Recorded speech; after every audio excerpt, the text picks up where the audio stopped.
1 minute ago, the UK government has effectively just fired itself. Yes, you heard that correctly. A political earthquake just shook Britain to its core. Minutes ago, Parliament officially dissolved. Every single MP gone. Every seat wiped clean. The entire system just hit a hard reset, and the United Kingdom now stands at the edge of one of the most dramatic, unpredictable, high-pressure elections in decades. This isn't politics as usual. This is the kind of moment that future documentaries will talk about. This is history unfolding, and you're right here watching it. And moments ago, King Charles III signed the dissolution order, the centuries-old constitutional ritual that shuts Parliament down and puts power firmly in the hands of the people. And then came the image, already dominating headlines, the Prime Minister standing outside number 10 Downing Street, soaked in pouring rain, delivering his speech as thunderous clouds rolled over London. A scene so cinematic, so haunting. Many are already calling it symbolic, almost poetic or perhaps prophetic. Rain dripping from his hair, his voice echoing over the sound of wind, as if the weather itself were making commentary. No laws can pass, no debates can take place, no political business as usual. Britain is entering political lockdown until voters decide who runs the nation next. And listen, if you want to follow every twist in this story, because trust me, this will be messy, this will be dramatic, and this will not be a clean fight. Hit subscribe right now. We are going to break down every decision, every scandal, every poll swing, every debate blow up, every behind the scenes twist. And believe me, there will be twists. Now, here's the first shocking part. This was not supposed to happen. Analysts, strategists, insiders, pollsters, everyone expected an autumn election. That was the plan, the expectation, the almost certainty. But instead, the Prime Minister ripped up the schedule and pressed the election button months early. And timing is everything in politics. So you have to ask, why now? Why jump early into the fire? The answer is simple, because waiting could have been worse, much worse. Falling approval ratings, mounting economic pressure, the NHS crisis spiralling, public frustration boiling over immigration, scandals building in the background like storm clouds ready to burst. The government wasn't just losing support, it was bleeding it. Think of it like being in a match, you're losing, the clock is ticking down, you're behind, the crowd is turning. Your opponent is gaining confidence. So what do? Do you wait and let defeat come quietly, or do you take one big risky shot before the whistle blows? That's exactly what the Prime Minister just did. He didn't jump, but he leapt. And when he spoke outside number 10, his speech didn't sound triumphant or confident. It sounded defensive, almost pleading with the nation to trust him one more time.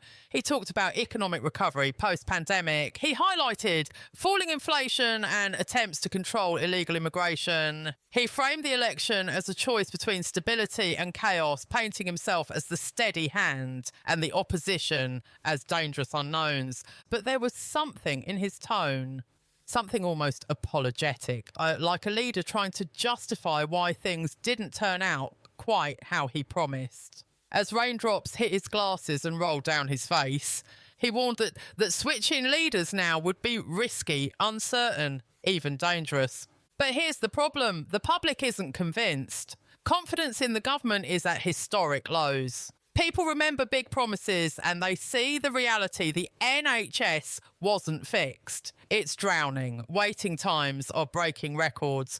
Doctors and nurses are stretched to breaking point. Families are travelling hours for appointments. Ambulances queue outside hospitals because there are no beds. People are tired.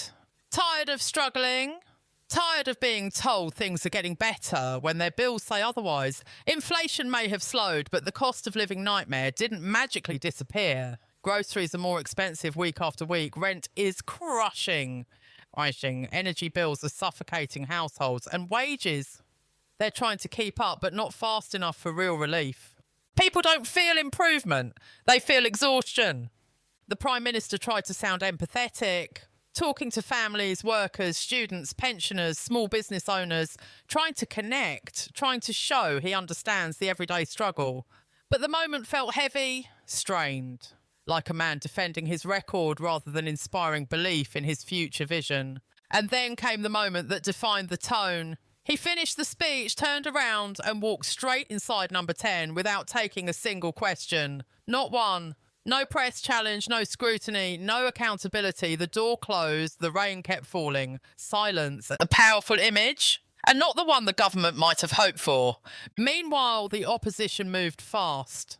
Labour leader Keir Starmer struck immediately. The Conservatives have run out of ideas and now they've run out of time. A sharp, clean line designed to cut. Labour's strategy is clear. Frame the government as exhausted, chaotic, disconnected from reality and out of ideas. Starmer isn't promising a revolution. He's promising calm competence, stability, a quiet repair job after years of political chaos. Labour is leaning on 3 pillars: rebuild the economy, fix the NHS and restore trust in politics. No fireworks, no fantasies, just a steady hand approach. For many voters, after years of turbulence, that might be exactly what they want. The Liberal Democrats stepped up too. Ed Davey was blunt. This is the chance to finally get rid of this out-of-touch government. They're aiming at Conservative heartlands, seats where voters feel abandoned by cuts to local services, overwhelmed hospitals, collapsing infrastructure. Their message is local, emotional, personal: fix the NHS, fix communities, fix everyday life. Sometimes elections aren't won on big promises, they're won on small human problems. Then there's Reform UK. Loud, aggressive, unapologetic. Richard Tice, backed by Nigel Farage, is tapping into anger, frustration and disillusionment. Their message: tougher borders, lower taxes, anti-elite, anti-establishment, anti-Westminster. They may not win many seats, but they don't have to. All they need to do is peel away enough Conservative voters in strategic areas to cause real damage. That alone could reshape dozens of constituencies. In Scotland, the SNP sees this election as a battle for the independence dream. Westminster has failed Scotland, they say, but after scandal, leadership changes and political fatigue, they face pressure like never before. If they fall hard, the independence movement takes a hit. And yes, the Green Party is here too, speaking to younger voters, climate-focused voters, and those who want real environmental action. They won't form a government, but votes matter. A few thousand votes in the right seats can change the entire map. So now Britain enters campaign mode. Parliament is dissolved. MPs lose their titles. Ministers stay only for essential duties. The clock starts ticking. 6 weeks. Campaign buses, door knocking, rallies, radio clashes, viral clips. Debate nights where careers are made and destroyed. Manifestos coming soon. Big promises coming soon. Attack ads coming soon. Polling shocks coming soon. Expect drama, expect surprises, expect panic, expect bold gambles. The map has 650 seats. 326 means power. Anything less means deals, coalitions, negotiations, uncertainty. A hung parliament creates chaos. Markets shift. Currency wobbles. Businesses freeze. A clear winner brings relief. Even if some disagree with the result, clarity itself brings stability. So here's the big question: can the Conservatives survive? Some polls predict a Labour landslide. Others suggest a wipeout so severe it could reshape British politics for a generation. But remember, campaigns change things. One viral debate moment, one policy announcement, one scandal, one global event, one misstep. Elections turn on moments, and those moments are coming.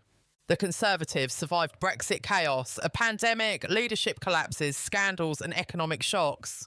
They know how to fight. Labour hasn't won since 2005. Starmer has never led a national campaign. Nothing is guaranteed. This is the opening chapter of a political war. Tomorrow we look deeper. The battleground seats that decide everything. The regions in revolt, the secret strategies, the digital warfare, the media traps, the polling tricks, the donor money, the pressure, the panic rooms, the whisper campaigns. The gloves are off. The stakes are enormous. This is not just another election. This is a turning point. This election will shape taxes, healthcare, education, immigration, and Britain's role in the world. Labour would likely raise taxes on the wealthy and corporations to fund public services. Conservatives would continue restrained spending. The NHS could see massive investment under Labour or tighter management under Conservatives. Education funding hangs in the balance. Immigration approaches differ sharply. And foreign policy decisions, from Europe to the US relationship to climate commitments, will shift based on the winner. Markets are already watching closely. A decisive result may calm investors. While a hung parliament could spark volatility, currency swings and delayed investment decisions. The big question remains, can the Conservatives survive this? Polls suggest a Labour landslide, potentially the Conservatives' worst defeat in history. But elections are unpredictable. One scandal, one viral debate moment, one unexpected crisis could shift the entire race overnight. The Conservatives have survived over a decade of turbulence, Brexit, COVID, leadership turmoil, and they know how to fight elections. Labour hasn't won since 2005, and Starmer has never led a national campaign. Anything can happen in the next 6 weeks. One moment of brilliance, one brutal attack ad, one policy breakthrough that catches fire. This story is just beginning. Before you go, comment below. Who wins? Labour landslide, Conservative shock comeback, Reform chaos splitting the vote, or a hung parliament and coalition drama? And if you're not subscribed yet, now is the time. We're covering every second, every speech, every scandal, every twist, every breaking moment. Part 2 drops tomorrow. You don't want to miss it. Stay tuned. History is happening.